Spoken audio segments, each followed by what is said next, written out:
Live, Adam. We are live. You're hot. I'm going to take this off. Wear your masks. Hello, welcome. I'm excited. I'm excited, but at the same time, I was just sitting here thinking about the fact that I'm a little feeling sullen. I don't know why suddenly. I was really excited for a while, and now I'm feeling sullen.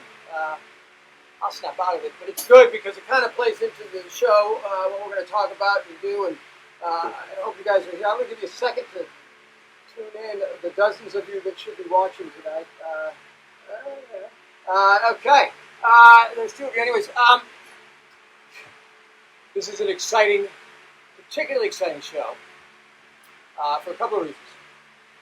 The first one is, and this is going to be a surprise to some of you, a few of you have been with me the whole time, but this is my 200th show. 200th show, baby.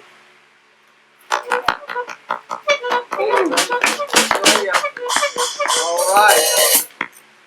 Yeah, it's hard to believe. 200 shows. Thank you. Eldridge is here. Eldridge Goins is the Paul Live Orchestra. And Adam, Big A, is here. I'm here. Running the show. And I'm here. And I don't know what I'm doing, but I'll figure it out. So 200 shows. This is the 200th show. It's a lot of stuff we've covered. Today, though, we're going to focus on, it's been a while since we've done one of these, Adam, right? It's been a while.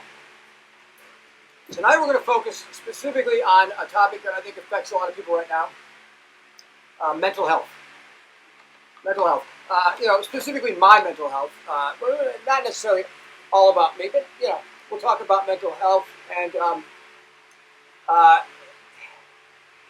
I've noticed lately that people that are normally rock solid, I've seen them like in the grocery store just losing their shit. They seem nervous. I'm actually feeling pretty good considering. But, I've got my issues and we're going to get to them. But first, I was asked to read this by my lawyer, Chris Ainsworth. Where is it? Chris Ainsworth has been my lawyer for a long time, and it's gone. That's right. Chris Ainsworth has been my lawyer for a lot of years. I saw him through law school, and I saw him graduate, become a lawyer. He's now practicing law, and we used to trade sandwiches for free legal advice. Can't do that anymore. So I guess I'm just going to have to, you come to my house, Chris, and I'll make this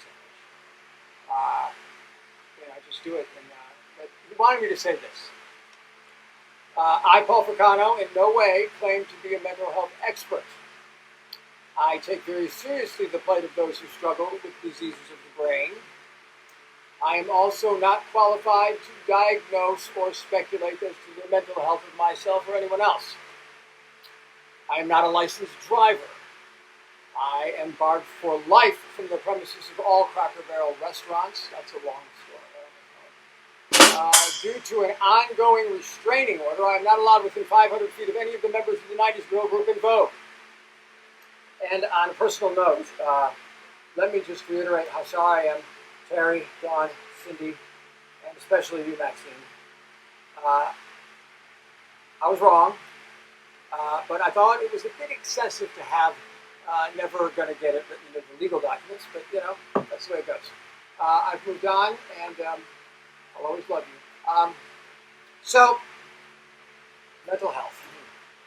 Yeah, we're going to get to it. I'm going to be looking over here. It's not that I'm distracted. I just want to see if anybody is watching, I can say hi to as we go along. Well, there we go.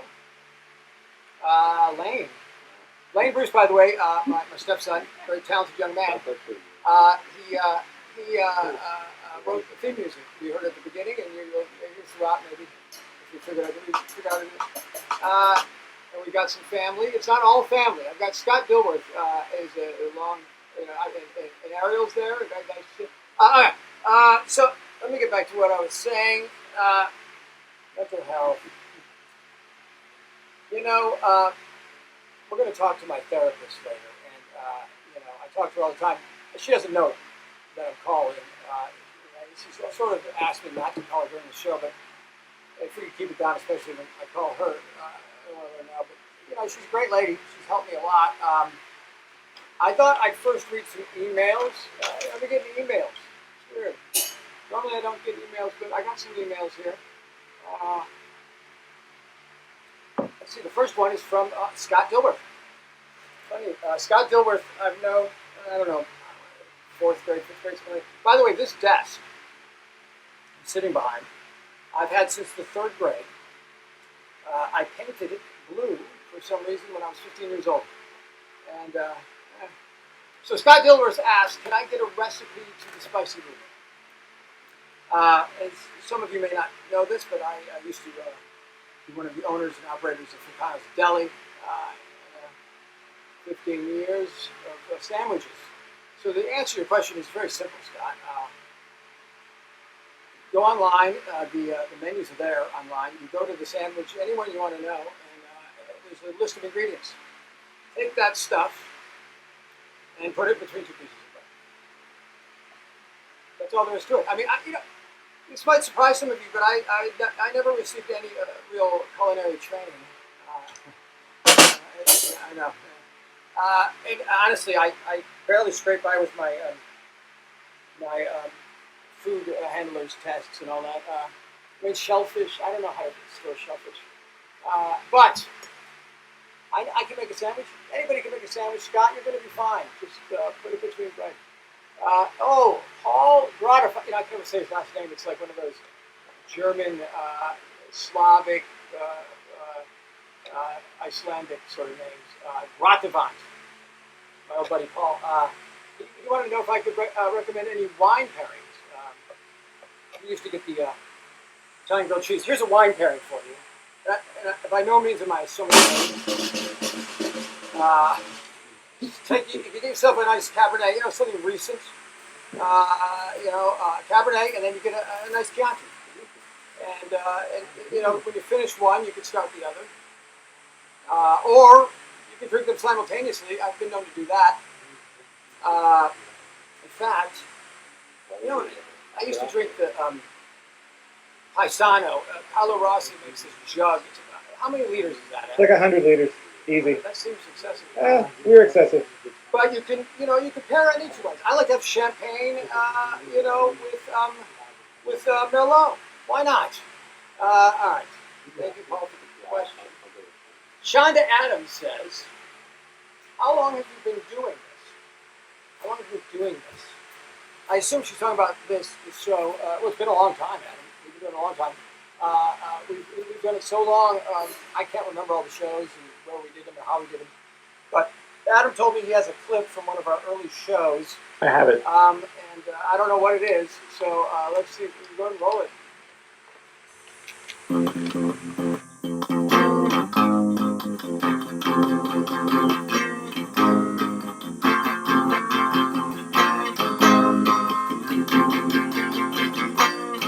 With the lights out, it's so dangerous. Here we are now.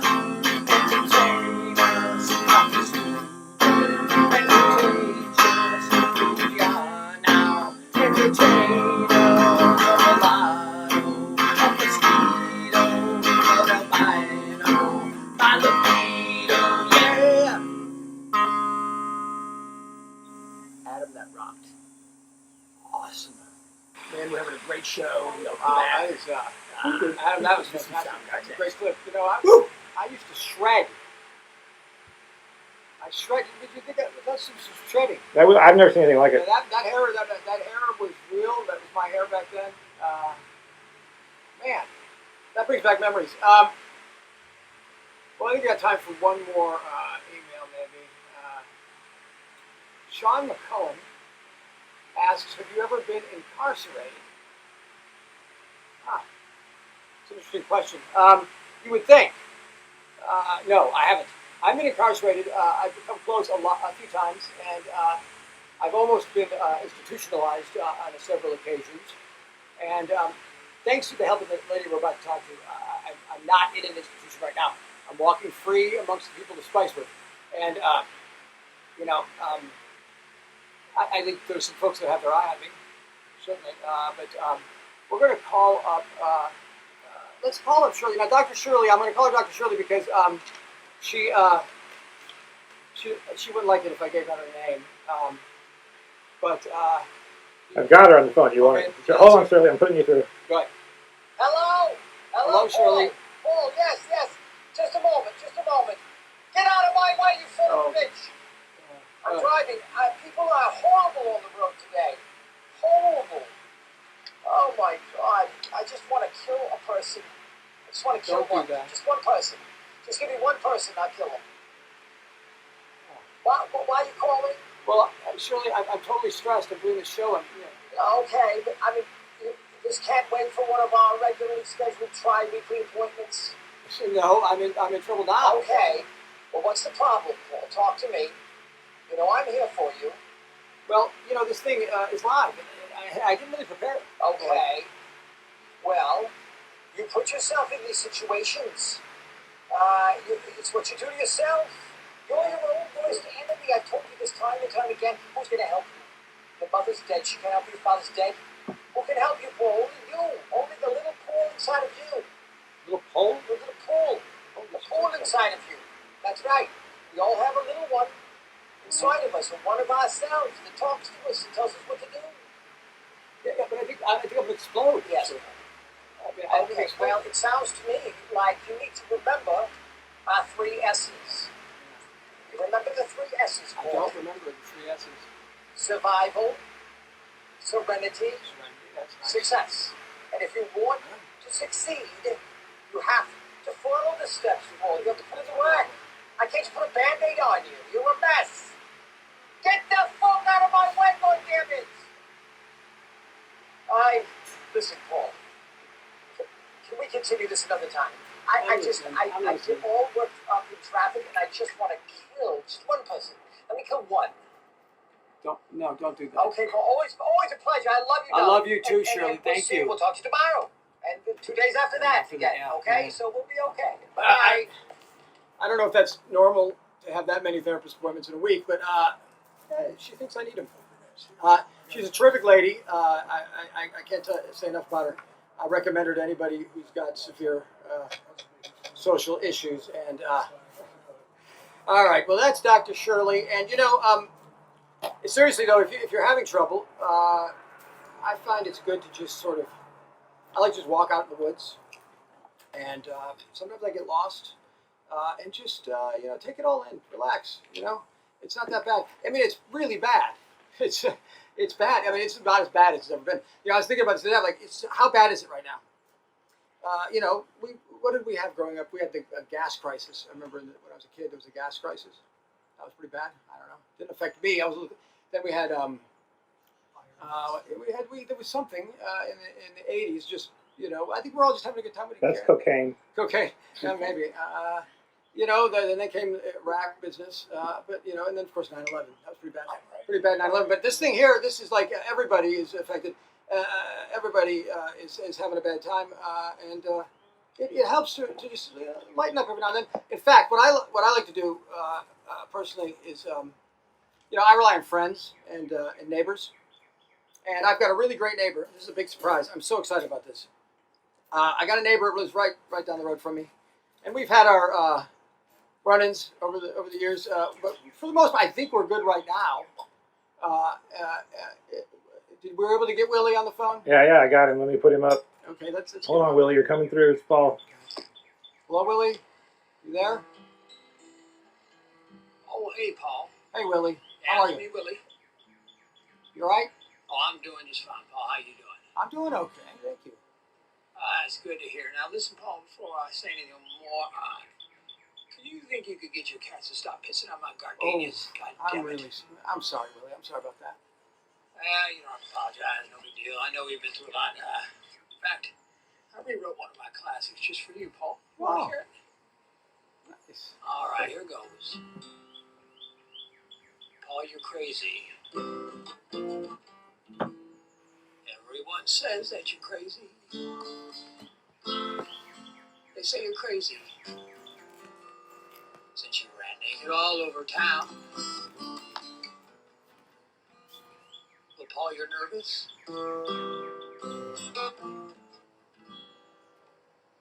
When surrounded by other people, and you're lonely when nobody else is around. Well, Paul, you worry. I suppose you could say that you worry. Especially when you listen to them voices in your head. They tell you you're crazy. But I know they're just out to get you. Well, Paul, you're crazy for laughing at funerals, for using only Roman numerals. And Paul, you're damn crazy for defecating in the parking lot outside your dentist's office. Why'd you do that, Paul? I don't know, Willie. You know, it's crazy to take 7 different antidepressants. Prescribe it. You're obsessive, compulsive, psychotic, manic depressive, and bipolar. And you suffer from antisocial personality disorder. Now, Paul, you better stay on your meds, man. I will. And I know I'll be on mine. Take it easy. See you on down the road. Thank you, Willie. Oh, that's great. Isn't that nice? Thank you, Willie. You know, he's a good neighbor. And he kind of nailed it there. I'm not sure I suffer from all of those. But, you know, I mean, you know, I'm not diagnosed with all of them necessarily. All right. Well, anyway, so that was fun. I think, you know, what's the great thing about Spicewood, living out in Spicewood, there's a lot of great things about it. You know, you can look around and see, you're out in the country. It's nice. Willie is here. A lot of great neighbors. But I wanted to get to know some of the people that are the real Spicewood. You know, people who live in Spicewood know this. There's a real Spicewood and then there's the fake Spicewood. Or not fake, but, you know, the other Spicewood. The real characters that you meet there at the over there at Pace Bend convenience store and sitting out there smoking cigarettes in front and all that. Those guys, I met one the other day, and we had a talk, and let's roll that clip, shall we? When I met Doobie, he was dragging this pipe down Beat Creek Road. We attached him to the back of my truck and went back to his land and had a little talk. I'm Doobie Echo. I am a gravel farmer. I'm a 3rd generation. My father, Stubby Echo, and his father, Stubby Echo, was both gravel farmers too. Right here on this land, I was born here. Right over there. Yep, right there. That mound of dirt. We're at the bottom of a hill, see? If you live at the top of the hill, you're not a gravel farmer, you make boulders. But at the bottom of the hill, you got the gravel. Now, I walk around barefoot, you may have noticed. That way I can feel for the good ones. My feet are trained like a pig that smells for truffles. That's a good one there. That's about number 8. There's a whole scale.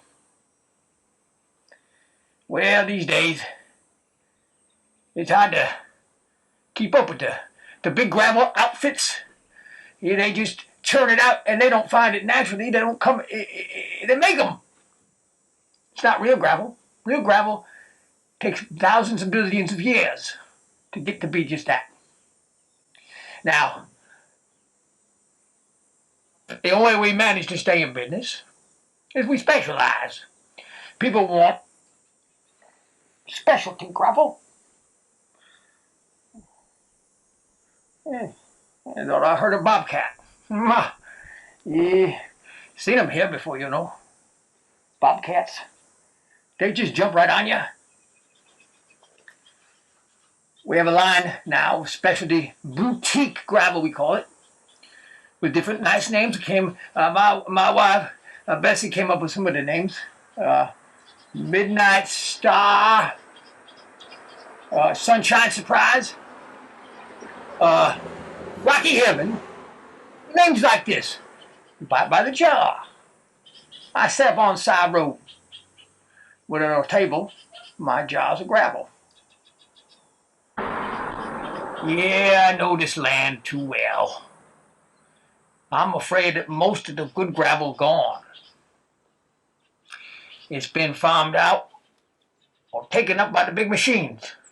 I believe this one here is going to be perfect for Doobie Sunrise. You know what that means? Aye. Okay. You won't have me no more questions, Mr. Paul? My pipe. Oh, it's a hard one to get down. Whew. I'm going to use it as a gravel chute. I can get a bunch of gravel from there to over here. Just right down the chute. First, I got to find that gravel. You see, like right here, ain't too much gravel. But we get over here, and then you're going to see some more gravel. Mm-hmm. Okay, Doobie. You know, I can't say enough about that guy. I spent a whole day with him, and it was never dull. In fact, I've got some of the Doobie Sunrise right here. If you see him out on 71 with his table, buy some. You know, support the local artisans, and he is an artisan. I mean, you know, people don't think of gravel that way anymore, at least, and he's nailed it. That guy's got it down. You know, there's a lot of different artists that are struggling and trying to make their thing, and don't think amongst them isn't all the great whittlers out there. Those of you that know me know my passion for whittling. It may be the single most important thing that helped pull me out of the crevasse. And, it's true. And you know, you got to have a whittling knife, and you just pick a piece of wood, and you just go to town on it. I started listening to this guy. You know, I drive around. You know, I used to drive to work 45 minutes an hour every day, and now I got nowhere to go, so I'll just drive around. You know, but I listen to a lot of talk radio, AM radio. You can find some, especially if you go out like into the small towns, you can find all kinds of great stuff. One of the guys I really like is. He has a show. It's all about whittling. His name is Gordon Cramp. This guy is fantastic. He's an artist. I mean, when he talks about whittling, it's poetry. It's amazing. And in fact, let's play a clip of it. I have it. I have a clip. Let's play. You want to do that? Show. Yeah. All right, hold on. Whittling around the world. That should be a song, shouldn't it? Yeah, like rocking around the world or something like that. Okay. Well. My guest has come all the way from France, and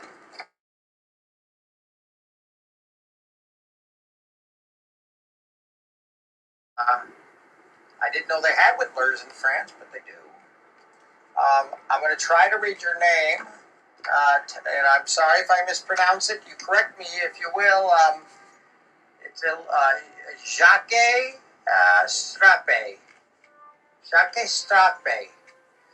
Oh no, that's very close. You're very good. You're French. You must be a Frenchman. And I'm not French at all, I don't think. No, I'd have to check my family tree, though. Well, that was very close, but not quite. It's Jacques Strap is my name, and I am from France, and I've been whittling. Well, I come from a long line of whittlers. There you go. There's a sample of the show, and it goes on like that. It's endlessly entertaining.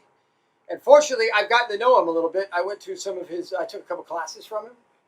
And he's just the sweetest guy. So let's call him, I think we told him we were going to call him. Yeah, no, I got him. Are you ready?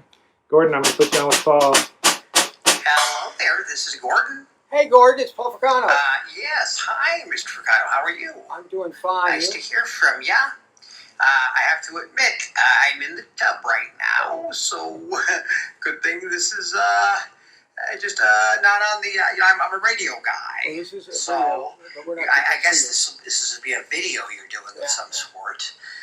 But my show, yes, The Week in Whittling, it airs every Sunday night at 4 a.m. on public radio, and you could just wear. You could be in your birthday suit. It's no big deal. You go in the studio like that? Yes. Well, we talk about all things whittling, and it's an hour and a half. It's always not enough time to say everything we got to say, because a lot goes on in the world of whittling. You'd be surprised. Yeah, I wouldn't be. But what's the latest? What's going on? Well, yes, the latest is, of course, we're all dealing with the COVIDs. I myself have had it 3 times and almost died twice. I believe that whittlers should be considered essential workers. I mean, it's the arts. It's what brings joy in an otherwise dark time. But unfortunately, the WWF, which is the World Whittling Federation, has had to cancel its yearly convention. It was going to be in Minneapolis this year. And instead, we're going to do a series of webinars. So it's actually pretty exciting because people who normally wouldn't attend or could not attend for whatever reason will be able to get on the old interwebs and learn a lot about how to whittle. That's fantastic.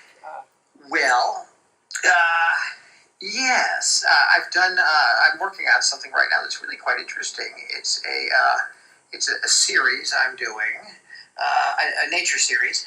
It's all of birds, but the birds they're flightless birds. So I'm doing like the penguin and the turkey. It's just it's exciting to find a theme. But anyways, well, listen, I have got to rinse out my Goldilocks, and always a pleasure to talk to you, my friend, and please tune in. Take care. All right, bye, Gordon. Thank you, buddy. I didn't know he was going to be in the tub. He's always had, he struggled a lot with health issues. Since I've known him, it seems like I've had to take him to the emergency room a couple of times, at least. He had a major surgery last year, but he sounds great. And a really fascinating guy.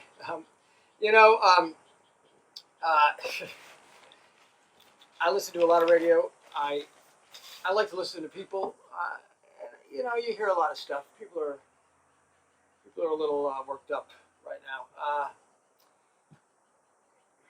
I don't get political on the show. Adam, I never get political on the show. Right? Never once. I don't like to get political. But it does come up occasionally. It comes up from time to time.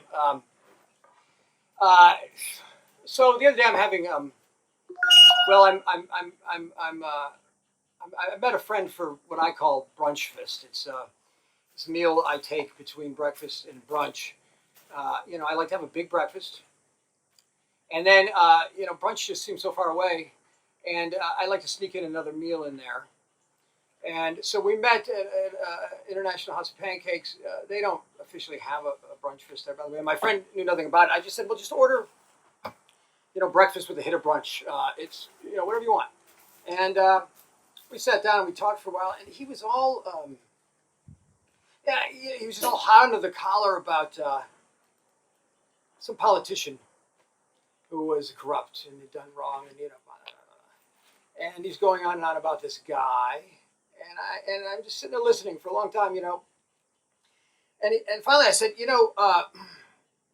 the thing with the politicians, you got to take into consideration the fact that it's not an easy job being a politician. I mean, people will complain about their job. Invariably, when you talk to someone about their job, they seem to complain about their job, and they'll say something like, it's all politics. It's all politics.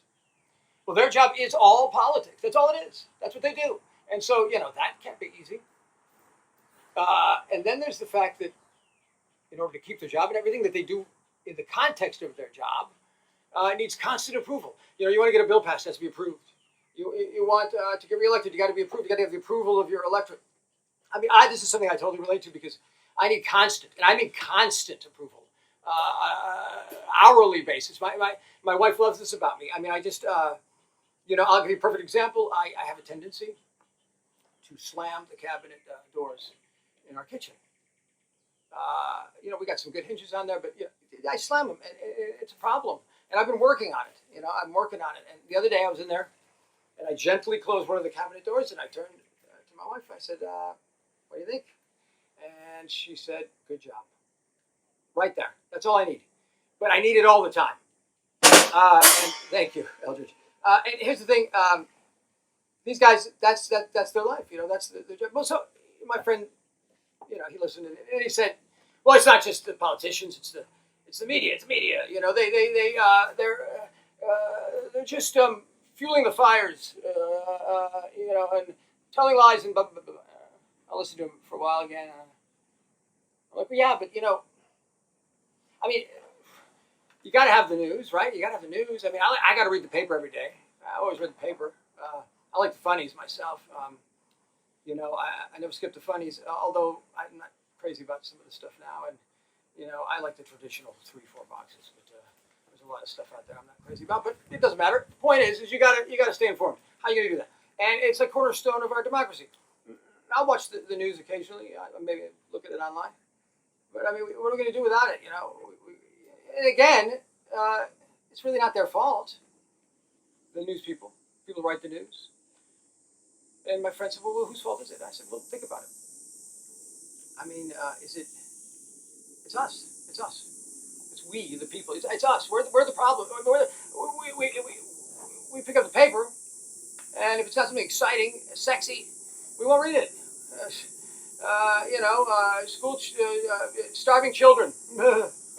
Factory closing, boring. Come on, give me something. The news has got to be fast and sexy, and we need it exciting. And if not, we won't watch it, and then they can't have the money to make it.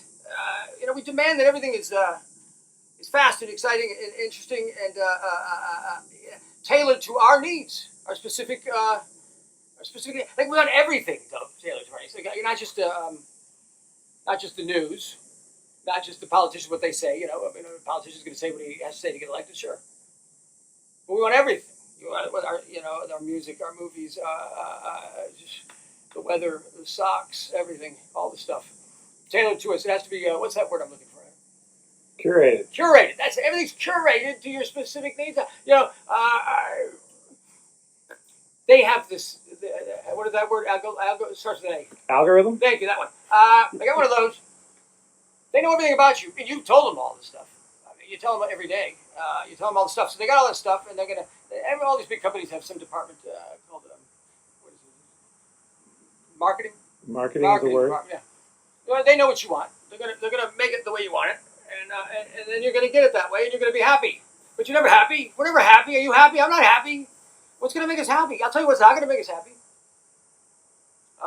Emojis. Emojis aren't gonna make us happy. I'm not going to go off on this too much, but I was thinking about this morning. I sent a text to a friend, and it took a long time to compose the text. I had a lot to say. And I know this friend, I can only get through to this friend through a text message. He won't respond. Doesn't even have a voicemail. Nobody has one. So I put all this care and effort into this. It was a lot of stuff I had to say. And it took forever to write the goddamn thing, and I write this fucking text message, and this is what I get back. My text message, right back at my face. The whole text of it, with a little thing at the top saying, so he reacted. And then I'd figure out how he reacted with the smiles. I mean, if the highest form of communication now is a smiley face with a tear in one eye and a heart in the other, is that all we have to say? I don't know. I wasn't going to rant. I wasn't going to do it. But I just, the thing is, it doesn't matter.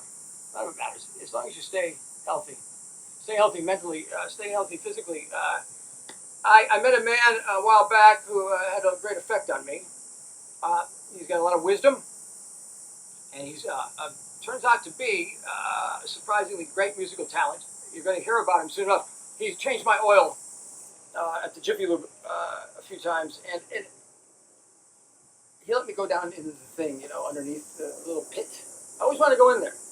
And nobody would ever let me go down there, He let me go down there, and he showed me everything, where the oil is. And, it's pretty cool. Anyways, I think we got him. Do we have him? I have him by satellite. I think before we close out tonight, and I want to say, first of all, I don't know if we're going to have a 201st show. We might. I'm not sure. I'm trying to look at the comments and follow. You should absolutely. But Okay, so we'll have another one because he said to. But you know, I just kind of wanted to get these things off my chest. I got a lot to say. We'll get to more next time. But this guy is fantastic. He sings love songs primarily, and let's get him. Let me see if I can dial him in. Senor, yeah, come on. here he comes now, my very good Come on. friends, the Senor Assad. A great discovery, a true talent. Okay. Whew. It's a hot one. Hello, Senor Fricano. I'm so pleased that you've asked me to be on your show. You've been so good to me. Such a good friend. I am delighted. And how are you? I'm great, and you? I am quite well, thank you for asking. Haven't seen you in the Jiffy Lube in a while. Oh, yes, I'm no longer with the Jiffy Lubes. It was not for me. I am now going to concentrate on my musical career. I'm going to sing nothing but love songs. I'm putting out a record next year of all the love songs of Lionel Richie, the greatest purveyor of the genre in American lexicon. Maybe you could play us something. Well, yes, I could play you a little something I wrote the other day about something that really happened to me. It's a true story. And I was at the H-E-B.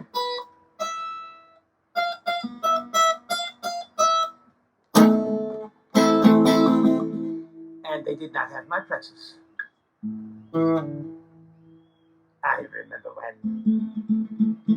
I remember when I lost my mind. I went to the store to buy my favorite Princess Snyders of Hanover. They were out, and that was stressful. I asked for the manager. The manager said they were discontinued. I didn't know what to say. That was not okay. Well, does that make me crazy? I don't think that makes me crazy. Perhaps I'm a little crazy.